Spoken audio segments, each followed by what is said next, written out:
नमस्कार विद्यार्थी मित्रांनो, तुमच्या सर्वांचं पुन्हा एकदा खूप खूप स्वागत आहे आपल्या नवोदय मिशन या प्लॅटफॉर्मवरती। पहा विद्यार्थी मित्रांनो, आतापर्यंतच्या व्हिडिओमध्ये आपण उतारा क्रमांक 1 ते 14 पर्यंतचे उतारे पाहिलेले आहेत आणि आजच्या व्हिडिओमध्ये आपण उतारा क्रमांक 15 व 16 पाहणार आहोत। चला तर मग आपण उतार्याला सुरुवात करूया। उतारा क्रमांक 15 हा उतारा देखील 2018च्या पेपरमध्ये विचारलेला आहे। सर्वप्रथम आपण उतारा वाचून घेऊ। फार पूर्वी आपल्या नद्या ताज्या पाण्याच्या आणि स्वच्छ होत्या, इतक्या स्वच्छ की लोक नदीचे पाणी प्यायचे। त्या नद्या माशांनी भरलेल्या असायच्या, लोक त्यांना पकडायचे आणि शिजवायचे। काळाच्या ओघात लोकांनी कारखाने आणि शहरे वसवली। नदीच्या पाण्याचा वापर नावांतून सामान, कोळसा आणि तेलाची वाहतूक करण्यासाठी होतो। कधी कधी ते पाण्यात पडते। लोक कचरा आणि घाण पाणी नदीमध्ये टाकतात। ते म्हणतात, आमच्या कचऱ्याने काही फरक पडत नाही। पण आता नद्या इतक्या घाण झाल्या आहेत की त्याचे पाणी पिता येत नाही आणि मासे मरून गेले आहेत। आता नद्या कचऱ्याने भरून गेल्या आहेत, तो कचरा त्यांच्यावर तरंगत राहतो। पहा प्रश्न क्रमांक 1, लोक नदीतले मासे खायचे कारण काय आहे बरं? पहिल्याच ओळीमध्ये उत्तर दिलेले आहे उतार्याच्या।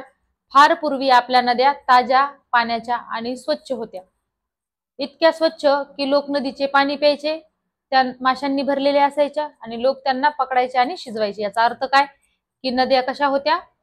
स्वच्छ होत्या। म्हणजे याचं उत्तर असणार आहे पर्याय डी, नद्यांच्या स्वच्छ पाण्यात मासे सापडायचे। ओके, त्यानंतरचा प्रश्न पाहू। प्रश्न क्रमांक 2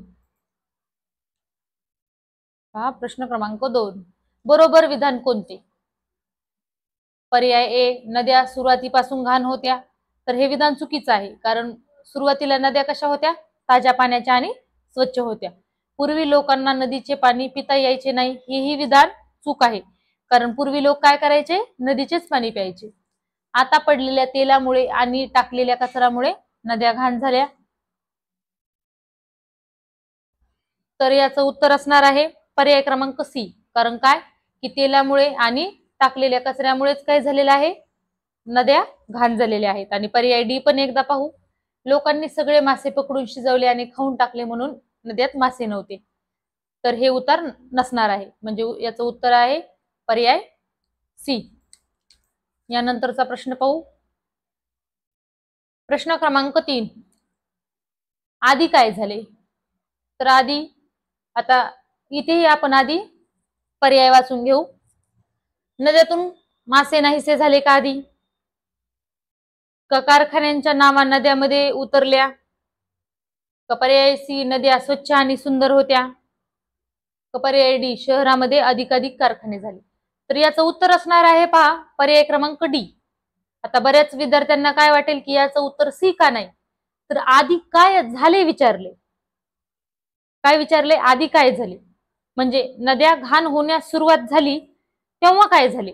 तर याचं उत्तर असणार आहे शहरामध्ये अधिकाधिक कारखाने वाढले, कारखान्यामुळे नद्यामध्ये मग तेल, कचरा वाढू लागला आणि या तेल आणि कचऱ्यामुळेच काय झालं? मासे नाहीसे झाले। म्हणजे सुरुवातीला काय झालं?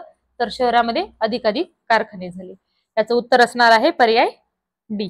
यानंतरचा प्रश्न पाहू। प्रश्न क्रमांक 4, स्वच्छ या शब्दाचा विरुद्धार्थाचा शब्द आहे। पहा, समानार्थी विरुद्धार्थी शब्द तुम्हाला माहिती असायला हवेत। स्वच्छ शब्दाचा विरुद्धार्थी आहे शब्द घाण, म्हणजे याचं उत्तर असणार आहे पर्याय ए, स्वच्छ शब्दाचा विरुद्धार्थी शब्द आहे घाण। यानंतरचा प्रश्न पाहू। प्रश्न क्रमांक 5, नद्या घाण का झाल्या? तर आपण एक एक पर्याय आधी वाचू। पर्याय ए मध्ये आहे शहरामध्ये कारखाने बांधले गेले। पर्याय सी, नद्यांमध्ये मासे मरून गेले। पर्याय बी, नद्यामध्ये मासे मरून गेले। पर्याय सी, नद्या ओलांडण्यासाठी नावा वापरल्या जातात। पर्याय डी, लोकांनी नदीमध्ये कचरा टाकला। तर याचं उत्तर असणार आहे लोकांनी काय केलं? नदीमध्ये कचरा टाकला। पर्याय क्रमांक 4 पहा। यानंतरचा उत्तर वाचू। हा उतारा 2019च्या पेपरला आलेला आहे, उतारा क्रमांक 16. चला तर मग उतारा वाचून घेऊया. आपल्या बिया, साल आणि पाने यांच्या औषधी फायद्यांमुळे निंबाचे झाड खेडेगावातील औषधालय म्हणून ओळखले जाते. संस्कृतमध्ये त्याला अरिष्ट म्हणतात. त्याचा अर्थ आहे परिपूर्ण, अविनाशी आणि संपूर्ण. कीटकनाशक म्हणून निंबाचे तेल महत्वाची भूमिका निभावते आणि डासांच्या निवारणासाठी पर्याय ठरतो. निंबाच्या बियांचे गोळे खत म्हणून वापरता येतात. निंबाच्या पानांचा लगदा कांजिण्यांवर उपयोगी पडतो. निंबाच्या डहाळ्यांना दातून म्हणतात आणि त्या खेड्यांमध्ये टूथब्रश म्हणून वापरल्या जातात. साल आणि मुळ्या यांचे चूर्ण करून ते पाळीव प्राण्यांवरील उवा आणि गोचिडी यांच्या नियंत्रणासाठी वापरले जाते. पहा, या ठिकाणी आपण उतारा वाचून घेतलेला आहे. चला तर मग आपण प्रश्न सोडूया. प्रश्न क्रमांक 1, औषधालय म्हणजे? औषधालय म्हणजे काय? मग औषधांचे दुकान. औषधालय म्हणजे औषधांचे दुकान. पुस्तकालय म्हणजे काय? पुस्तकांचे दुकान. तर ज्या ठिकाणी पुस्तकं ठेवलेली असतात. ग्रंथालय म्हणजे ग्रंथ ज्या ठिकाणी ठेवलेले असतात. तसंच औषधालयामध्ये काय असतं? औषध ठेवलेली. त्याचा अर्थ काय? औषधांचे दुकान. प्रश्न क्रमांक 2, निंबाच्या झाडाचा शेतकऱ्यांना उपयोगी असलेला भाग. तर पहा, आपण उतार्यात वाचले, वरून 5वी ओळ पहा. निंबाच्या बियांचे गोळे खत म्हणून वापरता येतात. म्हणजे शेतकरी काय करतात? निंबाच्या बियांचे गोळे खत म्हणून वापरतात. याचा अर्थ शेतकऱ्यांना उपयोगी असलेला भाग कोणता?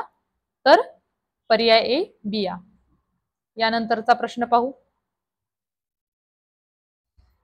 प्रश्न क्रमांक 3, पुढीलपैकी कोणता शब्द परिपूर्ण या शब्दाचा समानार्थी नाही? पहा, नाही च्या शेवटच्या शब्दाला खूप महत्व आहे इथे. कारण विद्यार्थी बरेचदा काय करतात की वेळेच्या अभावे म्हणा किंवा परीक्षेमध्ये पटपट उत्तर सोडवण्याच्या नादात काय करतात की शेवटचा प्रश्न शब्द व्यवस्थित वाचतच नाही, समानार्थी शब्दापर्यंतच, की समानार्थी शब्द शोधायला सुरुवात करतात. तर इथं काय विचारले की परिपूर्ण या शब्दाचा समानार्थी शब्द नाही. मग 3 पर्याय असणार आहेत की परिपूर्ण शब्दाचा समानार्थी शब्द दिलेला असतो आणि एका पर्यायामध्ये तो नसतो. तर ते शोधायचं आहे.